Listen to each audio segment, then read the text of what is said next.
Parents kicked me out after donating kidney to their golden child, now wants me to house them. So, growing up, I always knew my place in the family. My half-brother was the golden child, and I was, well, the extra. You know, the one there to fill in when needed, but not really important otherwise. It wasn't like anyone ever said it out loud, but actions speak louder, right?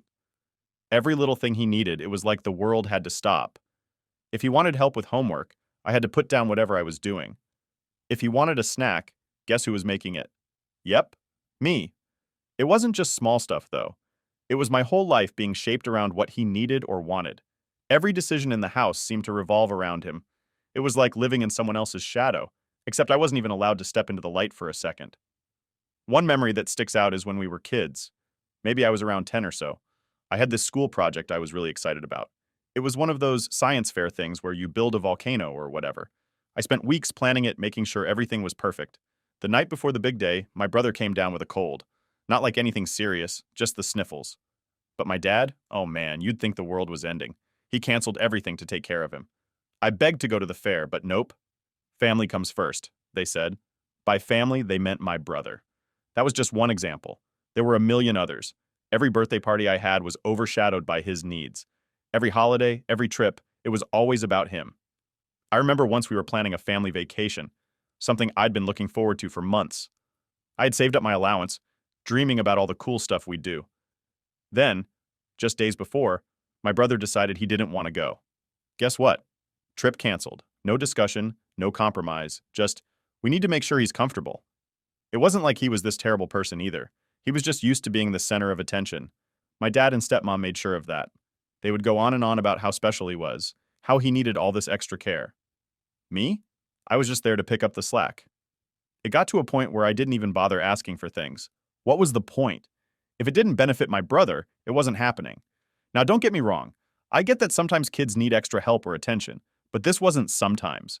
This was every single day. I couldn't even remember a time when I felt like I mattered as much as him.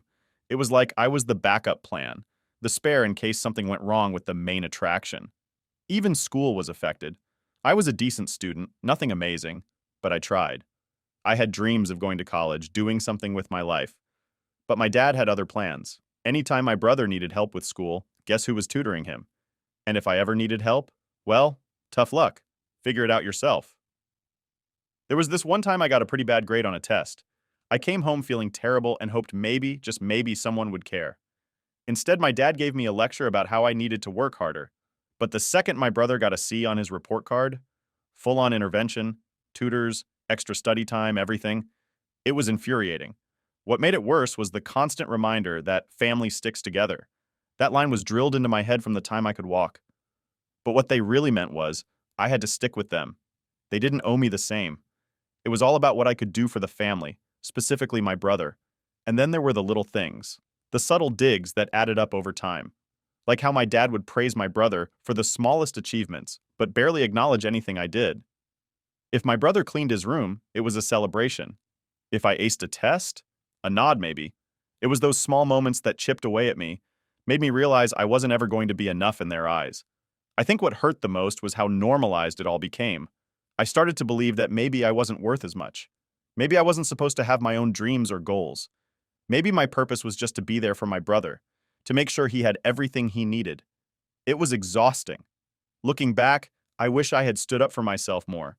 But it's hard when you're a kid, and everyone around you is telling you that this is just how things are. I didn't have the words or the confidence to push back.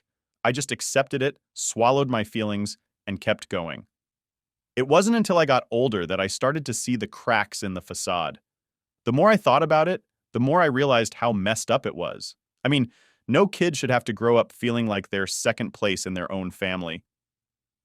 But by the time I figured that out, the damage was done. I had already spent years putting my own needs on hold, all for the sake of family. But yeah, that was my life. Always in the background, always expected to give and never ask for anything in return. And honestly, it shaped a lot of who I am today. Not in a good way, but I'll get into that later. For now, just know that growing up as the other kid in a family that only had eyes for my brother, it was rough, and it left scars I'm still dealing with. It all started when my half-brother got sick. Not just a regular flu or something minor, but really sick. The kind of sick where doctors start throwing around scary words and suddenly, it feels like the world is crashing down. I remember the day they told us he needed a kidney transplant. My dad and stepmom were freaking out, pacing around the room, trying to figure out what to do. The doctors explained that dialysis was only a temporary solution and that finding a donor was critical. And that's when all eyes turned to me. I didn't even get a chance to process what was happening before they started talking about testing family members. The doctors mentioned how it's common for siblings to be a match, and before I could even think, my dad was already nodding along like it was a done deal. Michael, you'll get tested, right? My dad said, like it wasn't even a question, like it was just expected. What was I supposed to say? No? Of course, I couldn't say no. It wasn't just the pressure from my dad, it was the whole family thing drilled into my head for years. Family sticks together, right? So I agreed. I mean, what else could I do? The testing process was long and honestly, pretty invasive. Blood tests, tissue matching, all sorts of stuff I didn't fully understand at the time. I was just going through the motions, not really thinking about what it all meant. Then came the day the results came back. And surprise, I was a perfect match. Everyone was relieved. My dad hugged me for what felt like the first time in years. My stepmom cried, thanking me over and over. It was overwhelming. I should have felt good about it, right? Like I was doing this huge, selfless thing for my brother. But deep down, I was terrified. The surgery was scheduled quickly. They didn't want to waste any time. The days leading up to it were a blur of hospital visits, paperwork, and awkward family dinners where no one really knew what to say. My brother was quiet, probably scared too, but he never really said much to me about it. It was like we both knew what needed to be done, so we just went along with it. The day of the surgery came faster than I expected. I remember lying on that hospital bed, staring at the ceiling, trying to convince myself that everything was going to be fine. But in the back of my mind, I couldn't shake the feeling that this was going to change everything. And it did. Just not in the way I thought. The surgery itself went as planned. They took one of my kidneys and gave it to my brother. The doctor said everything looked good, and both of us were expected to recover well. I spent a few days in the hospital, feeling like I'd been hit by a truck, but I was relieved it was over. I thought maybe now things would be different. Maybe I'd earned some sort of respect or appreciation from my family. But no. The moment I got home, reality hit hard. My dad and stepmom were so focused on my brother's recovery that I became invisible again. They barely acknowledged what I'd done.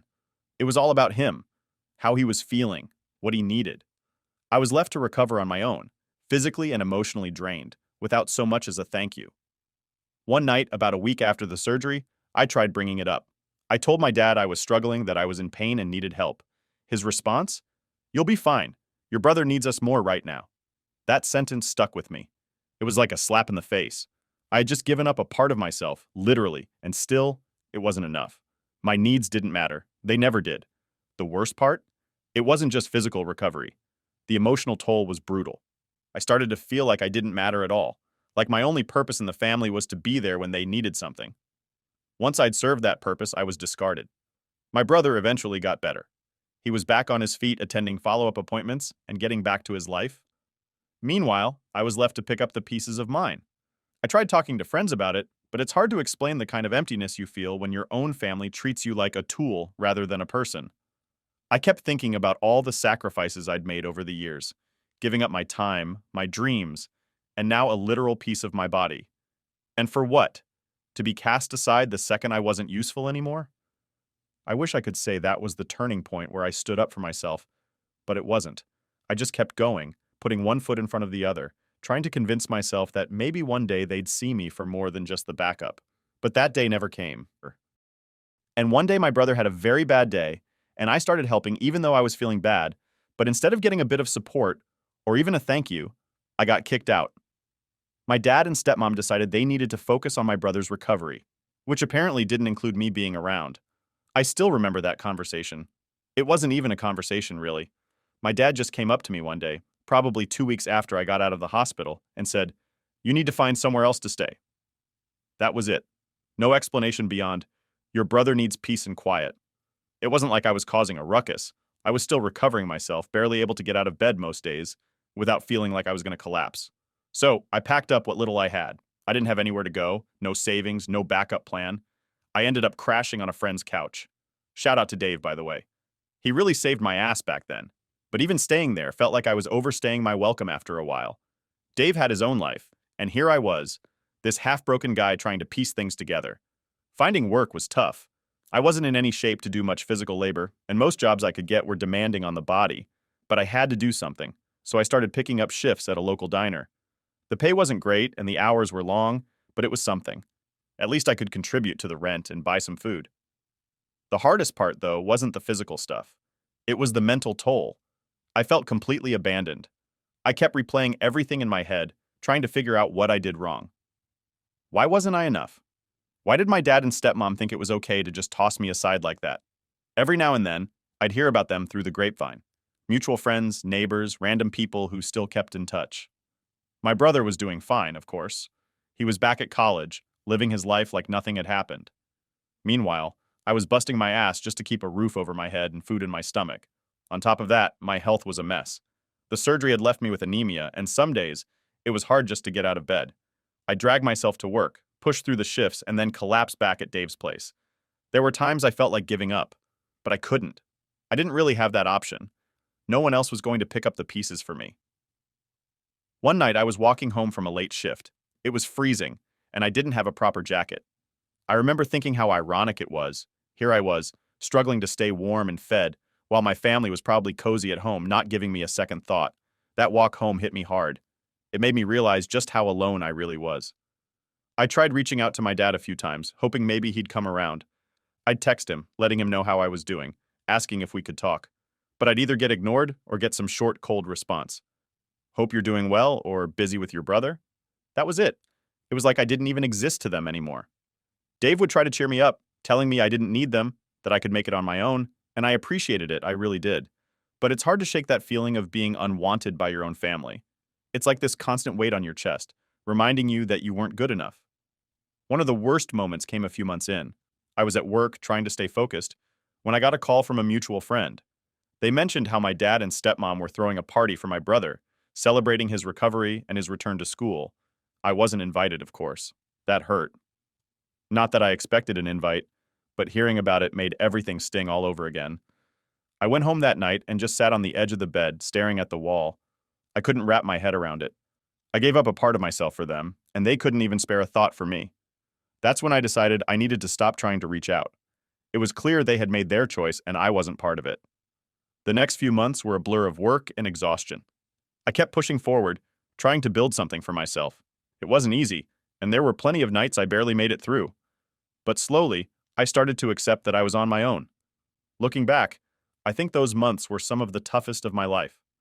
I felt like I was constantly fighting just to keep my head above water, and the people who should have been there for me were nowhere to be found. It was a harsh lesson, but one I needed to learn. Struggling alone wasn't what I wanted, but it taught me a lot about resilience. I learned that I couldn't rely on anyone else, that if I wanted a better life, I had to make it happen myself. And while it was a painful process, it also made me stronger. It had been years since I heard from my dad. Honestly, I wasn't expecting to hear from him ever again. After everything that happened, getting kicked out, being left to fend for myself, I figured we were done. But then, out of nowhere, my phone buzzed, and there it was. A message from my dad. "Hey, can we talk? It's important." At first, I thought it might be a mistake. Maybe he meant to text someone else. I mean, why would he want to talk now? But curiosity got the better of me, and I replied, "Sure, what's up?" He responded quickly, asking if we could meet in person. That was a bit of a shock. I hadn't seen him since the day he told me to pack my stuff and leave. My gut was telling me not to go, but something in me needed to know what he wanted. We agreed to meet at a small cafe not far from where I worked. I got there a bit early, nerves kicking in. I wasn't sure what to expect. Would he apologize? Would he try to guilt trip me into something? My mind was racing with all the possibilities. When he walked in, I barely recognized him. He looked older, more tired. It was like life had taken a toll on him. He sat down across from me, and for a moment, there was this awkward silence. Neither of us knew how to start. Finally, he spoke. "I've been thinking a lot about things. About you." That caught me off guard. I wasn't used to him talking about me, at least not in a way that suggested he cared. "I know I haven't been there for you," he continued, "but things have been hard, and I need your help." There it was, the real reason for the meeting. I could feel my guard going up. I knew better than to let my guard down too quickly. "What kind of help?" I asked, trying to keep my tone neutral. He sighed, looking down at the table. "I'm in a bit of a situation. We're struggling to keep up with the mortgage. My health's not great, and I can't work like I used to. We've got debts piling up, and we need a place to stay. I sat there, processing what he was saying. After everything they put me through, after tossing me aside like I was nothing, now he was asking for my help? It felt surreal. You want to move in with me? I asked, trying to wrap my head around it. He nodded. Just for a little while, until we can get back on our feet. I couldn't believe what I was hearing. All those years of struggling alone, and now he wanted to come back into my life because he needed something from me. I didn't know whether to laugh or scream. Why now? I finally asked. Why come to me after all this time? He hesitated, then said, We tried asking your brother, but his fiancée wasn't on board. We didn't have anywhere else to turn. That hit me like a punch to the gut. So, I was the last resort. Not the first choice, not even the second. Just the backup plan, like always. I leaned back in my chair, feeling the weight of the situation. Part of me wanted to tell him exactly where he could go, but another part of me couldn't help but feel sorry for him. He looked desperate, and despite everything, there was still that tiny sliver of hope in me that maybe, just maybe, this could be a chance to mend things. But then I remembered all the nights I spent struggling alone, all the times I reached out, hoping for some acknowledgement, some support, and got nothing in return.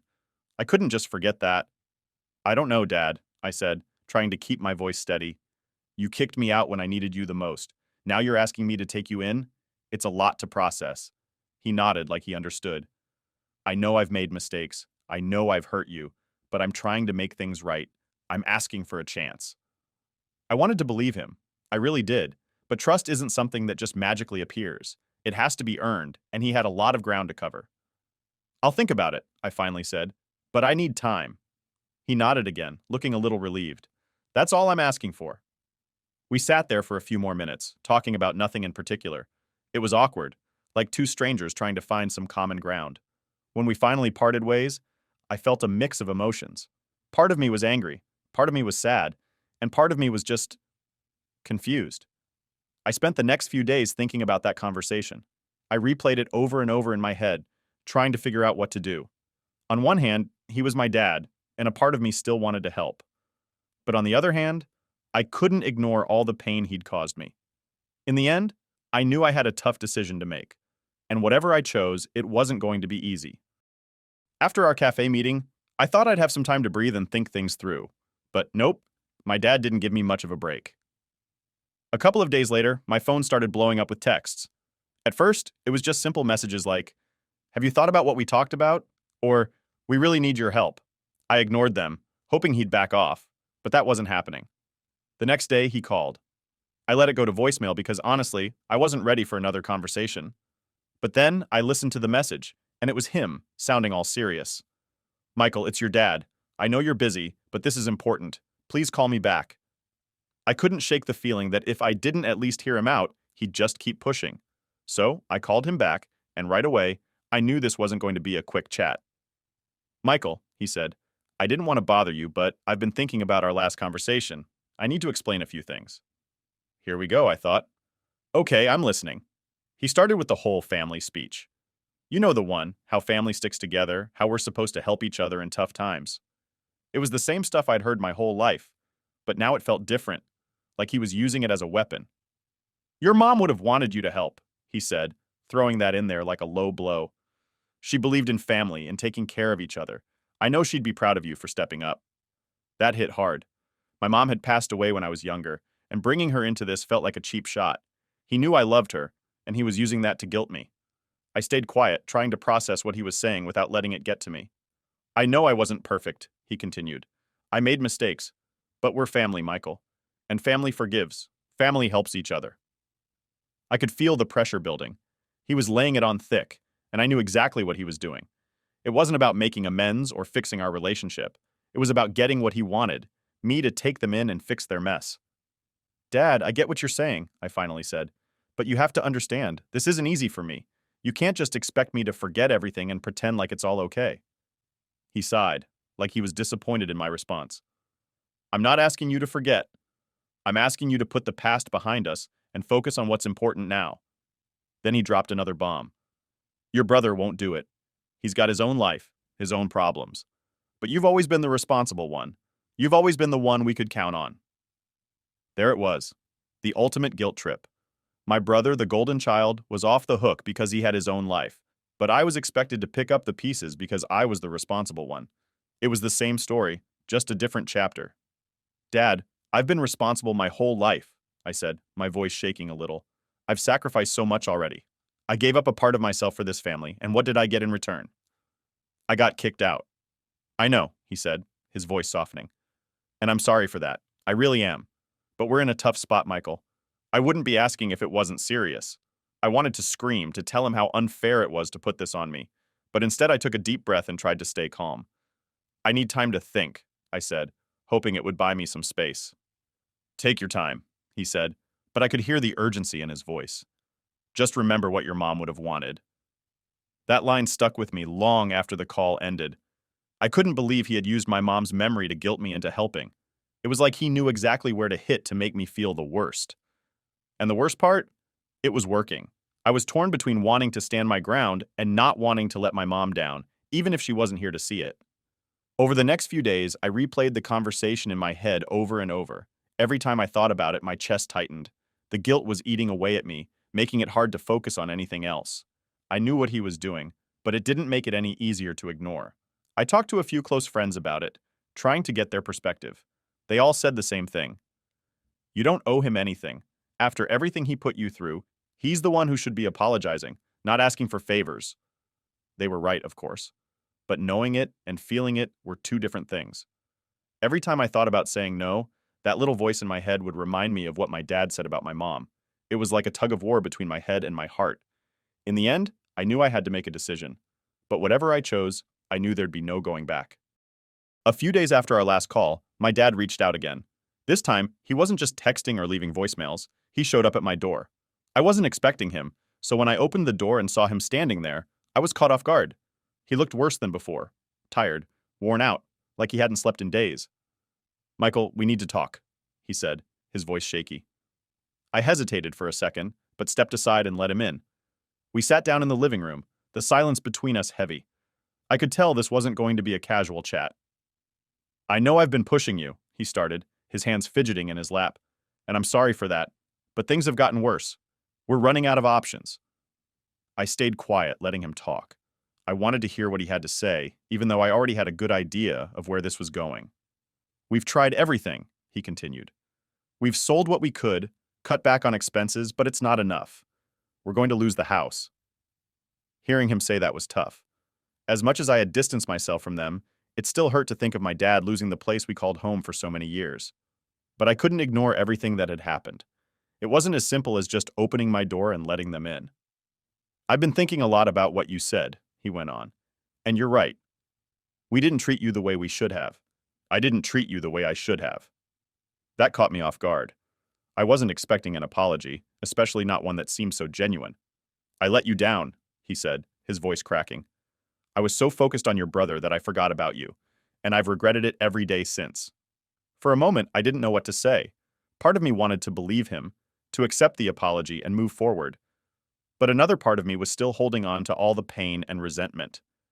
I'm sorry, he repeated, his eyes welling up with tears. I know I can't change the past, but I'm asking for your help now because we have nowhere else to turn. Then, something I never expected happened. My dad broke down, full-on tears, sobbing into his hands. I'd never seen him like that before.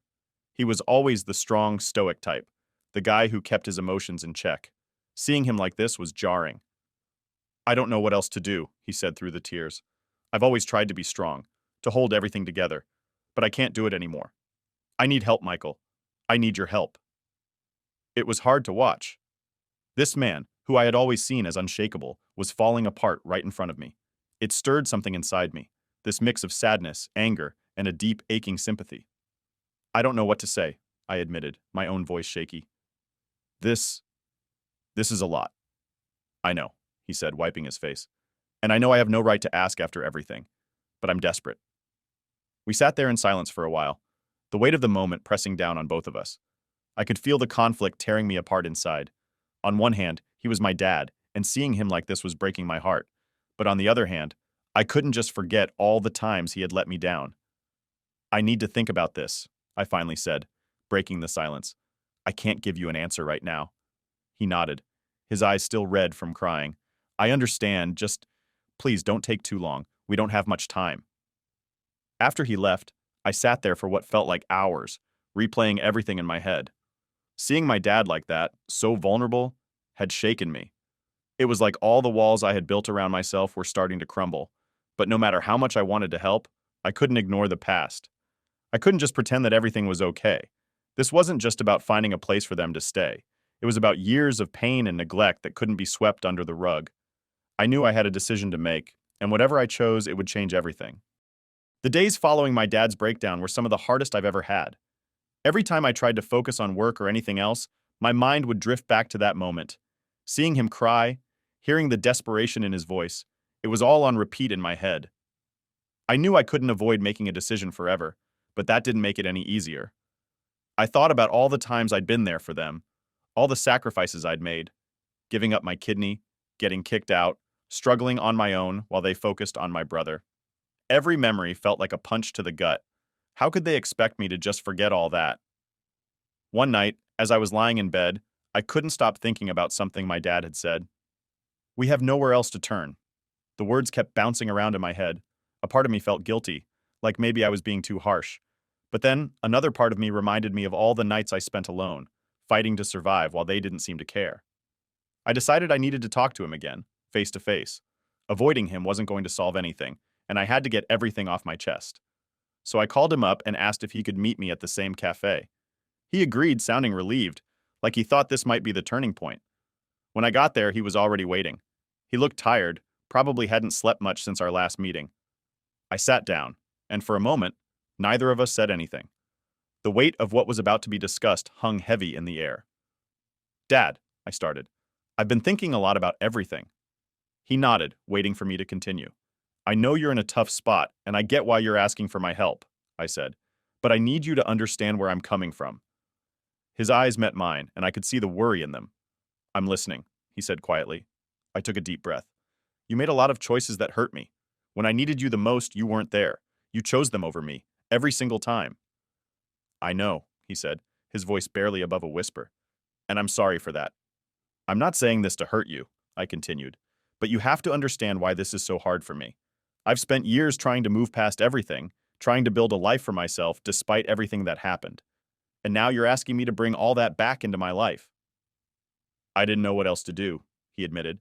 I've been trying to fix things, but it's not easy. I get that, I said. But you have to understand that it's not easy for me either. I've been through hell and back, and it's taken everything I have to get to where I am now. We sat in silence for a moment, both of us lost in our thoughts. I don't want to say no, I finally said, but I have to be honest with you, I can't do this. I can't let you and her move in with me. He looked like he'd been hit with a ton of bricks. Michael, please, he started, but I held up my hand to stop him. I need to protect myself, I said firmly. I've spent too much of my life putting everyone else first, sacrificing my own well-being for others. I can't keep doing that. But we're family, he said, his voice breaking. Isn't that supposed to mean something? It does, I said. But family isn't just about what you're born into. It's about how you treat each other. And for too long, I felt like I wasn't really a part of this family. He lowered his head, clearly struggling to process what I was saying. I never meant to make you feel that way, he whispered. I know, I said. But intention doesn't erase the impact.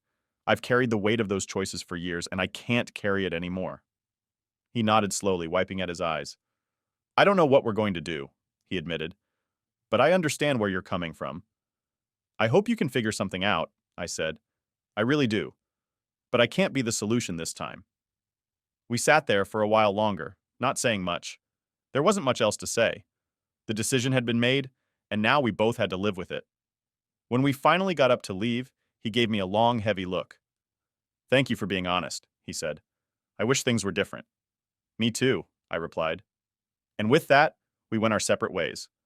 Walking away from that conversation, I felt a mix of emotions, relief, sadness, and a lingering guilt. But deep down, I knew I had made the right choice.